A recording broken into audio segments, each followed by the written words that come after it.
Nothing to prove, nothing? Bruh, absolutely nothing. Here's what I learned, Marcellus. I missed you yesterday. I missed you. But the part I missed most is I couldn't take my shots. I couldn't take my shots at my big bro. And there's nothing I love more than taking my shots at my guy. Let's do. The thing I've realized, the similarities between you and Brett Favre, outside of both of y'all had an illustrious NFL career, is that both of you all like to lower the bar for other people. Oh, I know I was a Hall of Famer, but thanks for the compliment. I mean, y'all both were illustrious. Y'all both got paid, okay? Okay, we both got paid. Hey. Okay, Look at the suit. But both of y'all like to lower the bar for other people, and I just can't make sense of it. The only reason Tom Brady left New England and Belichick was to go win a chip. He has a ton to prove. Okay. Not only to himself, not only to Tampa, but also to the fans, to Belichick, to anybody with eyeballs. Tom Brady has something to prove. But what I found so notable about this quote was who it came from. Remember, Brett Favre, he gets traded to the New York Jets, so he didn't have that option. But when he went to the arch enemy, when he went to Minnesota to the Vikings, he went there for one reason, Marcellus. What was that? To win a Super Bowl, coach. I thought it was the stick of the Green Bay since you saw him twice. Bro. No? Oh, okay. No, he went there to win a Super Bowl. And while Brett Favre, he enjoyed a phenomenal year. Went 12-4. This is back in 2009. Went 12-4. Balling. They're balling. And you know what, Marcellus? What? Let me deviate a little bit because I'm not a man to use full screens. I don't like to. I'd rather just talk. Hold on, was that a shot at your boy? It was. It was. Okay. It was. I'm going to get you on the full screen. But let's go ahead and throw this full screen up because Brett Favre went to Minnesota and he balled. Look at what he did. Completion percentage through the roof comparatively. Touchdowns through the roof compared to what he averaged. Interceptions, only 7 compared to averaging 18 in Green Bay. And then lastly, his passer rating through the roof. So what that told me, Marcellus, is Brett Favre balled in Minnesota. Individually, he balled, but he didn't accomplish the goal. I don't care if Tom Brady throws for 55 touchdown passes. I don't care if Tom Brady throws for 5,000 yards. I don't care if Tom Brady lets Gronkowski, Godwin, Mike Evans all go for 1,200 or 1,500 yards. I do not care. What we care about and what Tom Brady cares about, at least that's what he has told us, is Tampa playing in Tampa in February for the Super Bowl. So he got a whole lot to prove. Well, I agree with you. He has a whole lot to prove, but woo, you took me on a lot of pathways. I don't know which way I want to go up. I'm like, okay. All right, let's start here. Tom Brady has a lot to prove, and it's not just based on the results. I think you took it to, if he doesn't win a Super Bowl, it's a bust. Why'd you leave New England kind of situation? I'm not going that far. But I am going to say he has a lot to prove. One, he came into the league getting disrespected. The first time I ever heard of Tom Brady wasn't me hearing of Tom Brady. It was me seeing Tom Brady looking a mess at the combines and people were just pointing at, where's the chest, brother? Where's the body? How's this guy anything worth draftable? You remember those days? They were talking trash. And I was like, wow, came in 6th rounder. So he comes in disrespected. And right now, he's going to go out the same way. If Tom Brady were to retire today, right now, you know what people are going to say? What they going to say? Belichick and Brady. Belichick and Brady. He won't ever hear his name without Belichick. And who wants to go down in history accompanied by another person when you're the GOAT? I understand a player like you and I. You know, you can say, well, we were part of a system or we were part of a situation, a franchise. But Tom Brady, who was disrespected from hello to right now, shouldn't be in that position. So Tom Brady, not only the player, but the father, the man, has to tell his kids and show through example. Because people who out there want to have kids one day like you, or parents that are still learning their way through it like myself, you learn that your kids don't listen, they watch. You could go all day, you can say, do this, do this, do this. And then all they gonna wait for is that moment to happen. Was that a Wileyism? It should be. Was and we're gonna get that full screen going soon. That was a Wileyism. But here's the point of it. There's a moment in your life where you actually have to live out everything you're saying. Correct. And this is the moment for Tom Brady. I'm sure he tells his kids, go out there, explore, go on journeys, be fearless, be courageous. That's what he's going to do right now. They once told us in football, no one's playing to 40. And then they started to say, well, no one's going to play well at 40. And then Tom Brady said, let me win an MVP at 40. Why not go out there and try it? This is what I think of, though, Marcellus. Remember, I don't know if this was when you were at Columbia, at Texas, right? There comes a point after you've taken the majority of your classes and your credits that something came about called pass-fail class. Oh, I remember those. Right? Pass-fail classes where it was graded binary. It was either you get an A and you pass or you fail, not the typical grading scale of A, B, C, D, E. Pass-fail. This is how I think of Tom Brady in Tampa. Oh, man. This season, it's a pass or fail class. Tom Brady is not graded on a curve. Tom Brady is not graded on an ABCD scoring system. Tom Brady will either pass and win a Super Bowl or he will fail and not win a Super Bowl. If Tom Brady goes to Tampa and succeeds in a major way, goes to another Pro Bowl, does whatever else, will we really care? We won't. Because Tom Brady has set the bar so high. He has been incredible for so long that anything outside of being Tom Brady, 17-time AFC East champion, 6-time Super Bowl champion, multiple-time MVP, anything outside of that, Marcellus, to me, to Tom, to Bucs fans, to Bruce Arians, who stuck his neck on the line in a free agency class when there were several quarterbacks, that would be failing. Well, I don't think it will be failure. And a lot of times, me being a parent, like I said, they don't listen, they watch. And also me being a co-host, I understand that sometimes I could talk and you're like, yeah, I hear you. Yeah, I support that. Yeah, I disagree. But when I bring it home and I use Emmanuel Acho against Emmanuel Acho, you feel me. There was a time that someone was in high school to the tune of the best linebacker in the state. I wonder who that was. Emmanuel Acho. Then he goes to the University of Texas. Let me tell you one thing. When you go to Columbia and say you play football, and then you say, what's up, where you go? Oh, Texas. Oh, God, I already thought I was better than you, but now I know I'm not. Now we're in a different race, right? I end up going to the pros, you go to the pros. Facts. I played 10 years, you played 3 years. 4 years. 4 years, sorry. Damn. You played 4? I snuck one in there. I snuck one in there. Boy, that was a mail-in. I had 2 of them, so I know what it looks like. Anyway, so you got 4 in. And then all of a sudden, NFL's over. That dream's over. But how about let's remix the route and the journey to success? And that's what you did, Acho. Nobody knew in 5 years, 4 years, you'd be right here, dog, breaking history. That's what Tom Brady is trying to use is his kernel of courage. I don't give a damn what y'all said. Y'all told me I couldn't make it to 40. Y'all told me I couldn't become who I became. That's fair. Y'all told me I couldn't win MVP when I was 40. And now Tom Brady's looking forward. So let me remix the route to success. And that's going to be inspirational to his family. Think it's greater than just being a player. Let's move on to another quarterback, Carson Wentz, who is not one of the 13 quarterbacks in the NFL's recent top 100 list. This came as a shock to many, especially since the list is picked by his fellow players.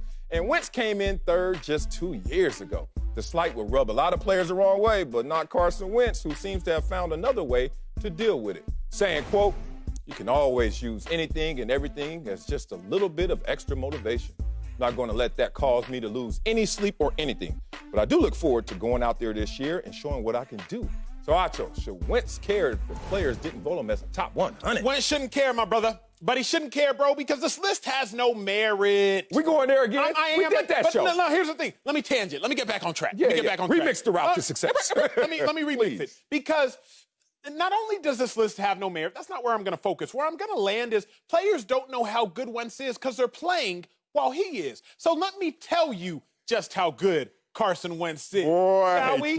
First person in NFL history. 4,000-yard passer, no 500-yard receivers. Everybody talks about Carson Wentz extremely injury-prone, right? Yeah. Well, he played 98% of the snaps this year. Shall we continue? Carson Wentz, since he got into the league in 2016, his top 4 targets, Zach Ertz, beast, dog, close friend of mine, but he's a tight end. His second target with 268 targets, Nelson Aguilar. Nelson Aguilar, known by Eagles fans of being a person who drops more passes than he catches. Nelson Aguilar, again, a person that I'm fond of, but didn't have a phenomenal career for being a first-round pick. That's nice. And you got Alshon Jeffries and Jordan Matthews. All right. So when you talk about Carson Wentz not being in the top 100, you got to look at the biases and you have to look at the lack of educational knowledge is voting on the list. Because what quarterbacks, Marcellus, were in the top 100? Oh, there we go. Shots fired. No, there's no disrespect. Boy, there's no disrespect. stop. You about to shoot. But Kyler Murray, Josh Allen, Ryan Tannehill, Kirk Cousins, they were all on the list. Carson Wentz had more passing yards and more passing touchdowns.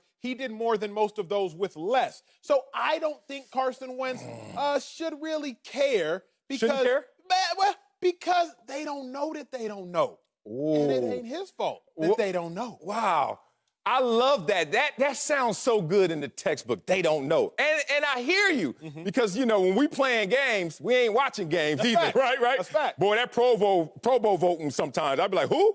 All right, yeah, him. I heard of him. You know, not necessarily watching the film. I could get deeper into that. But I want to get deeper into the fact that you say the body of constituents, all these players don't know what they're talking about. Not all of them. Well, to the point that the vote will show that they don't know what they're talking about, I heard you say. Then why did they vote him number 3 just a few years ago if they don't know what they're talking about? You got all these stats that support he should be on the list. So I don't know which Acho I'm getting right now. I'm going to let you retort. Yeah, please. Let you retort before I come and really bring the hammer. They voted him number 3 the year that he was going to win the MVP. Is that the same year that you're talking about? And it rhymes. Oh, okay. Yes, bars. So because he was going to win MVP, voting him number 3, sir, it didn't take much to know that. The whole world knew that Carson Wentz was likely going to win MVP that season if you don't tear his LCL, MCL, I believe, and maybe even PCL out here in LA. Mercedes all the L's was gone. Every L was gone. So I don't think that really says much, sir. So that point has been defeated. You're appalled. Okay, well, let me say much. Since you said that didn't say much, please. Let's talk about why you should care. And I want I'm all ears. I want the player to say he cares, not I don't lose any sleep over it. Look, when I was single, I used to hear everyone always say, don't go to sleep mad, don't go to sleep mad. And I was like, why do they say that? Oh, because if you go to sleep mad, you never know. You wake up, they're not there, you're not there, whatever. And then you get married. And you realize you better go to sleep mad and go to sleep mad more than a few times because you're going to wake up, you ain't going to be as mad. You're going to wake up fresh and be like, you know what? I love you. You know what? Last night I was tripping. But you need to go to sleep mad to understand what that means. Okay. If you're Carson Wentz, you need to look at this list and circle all them dudes. Like, hold on. The most competitive people in the world are professional athletes. Facts. And all of a sudden they get into the league and they got to get to the podium like, oh, I'm not going to lose sleep over the fact that somebody who is worse than me is now voted better than me. The respect of your peers matters so much. You don't get a lot of awards and accolades and trophies for having that respect, but damn it hurts when people used to think of me this way, and now you think of me lesser than. So if I'm Carson Wentz, I know when I played, every time I had a good game, who else had a good game? Who else did I have a game better than? Who had a better game than I did? You take all of these experiences and you add them up. So if I'm Carson Wentz, I'm looking at the voting. I'm looking at the situation where I fell that far off in perception because the perception is now becoming the reality where guys are just glazing over, looking at the NFL as a whole, saying, he's suspect when the numbers don't support that. So you're right. But you're right in a lie. What I mean by that, perception for Carson Wentz has become reality. Right. The fact of the matter is, that is a lie. The perception of Carson Wentz is what? That he is injury prone. Came into the league in 2016. Could have started 64 possible games. He started 56, which is more than Stafford, more than Rodgers, more than Goff, more than Roethlisberger, more than Cam Newton, and obviously more than Ryan Tannehill. So this perception of Carson Wentz has been painted. This narrative of Carson Wentz has been painted based on what happened in 2017 when, mind you, the dude still converted, I believe it was the touchdown, the next play after tearing his ACL, or it was a 2-point conversion. He stands in the pocket, throws another one, and then goes to the locker room. So I can't stand this incorrect perception that you, sir, are perpetuating in front of a national audience. By the way. Well, first of all, it's not me, it's Carson Wentz. And I keep telling you about these players out there pandering, lying at the podium. Who's lying at the podium? I'm not going to lose any sleep over it. He's not. He catches these. You know what? Check his group text, cuz. Check his group text. I guarantee you, like, dog, Josh Allen? If you search Carson Wentz's group text right now, Josh Allen pops up with the bad emojis. This is a good question, bro. Come on, man. This is a good question, bro. Come on. If I hit you, Marcellus, and I'm like, hey, bro, this dude in Albuquerque, New Mexico was rated a better analyst than you. You wouldn't even take it seriously. You wouldn't lose no sleep if I was like, hey, bro, this local news station at KPCNGGF was rated a higher analyst. You would be like, that's so nonsensical, I'm not going to be bothered by it. I think that's how Wentz looks at this. He's like, you know what, bro? Kyler Murray?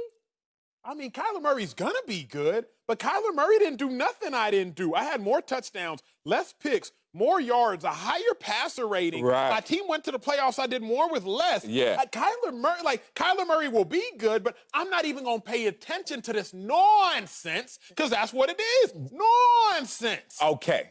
here's the problem with that. Kyler Murray isn't in some market that neither one of us even could name or label. He on the same level. It's called the NFL. There's only 32 7-Elevens. And guess what? If you are on that level, you better respect what they selling. And right now, they're selling potential out of Kyler Murray, potential out of Josh Allen. The same thing they sold when it was talking about younger Carson Wentz. Two things in the NFL that the NFL promotes and respects. The first one is production. Our Pro Bowlers, our All-Pros, our future Hall of Famers. And the other one, the mystery wild card, is potential. And now Carson Wentz finds himself lost in both. Even though he has tremendous production, people don't look at him as a tremendous potential. This is why.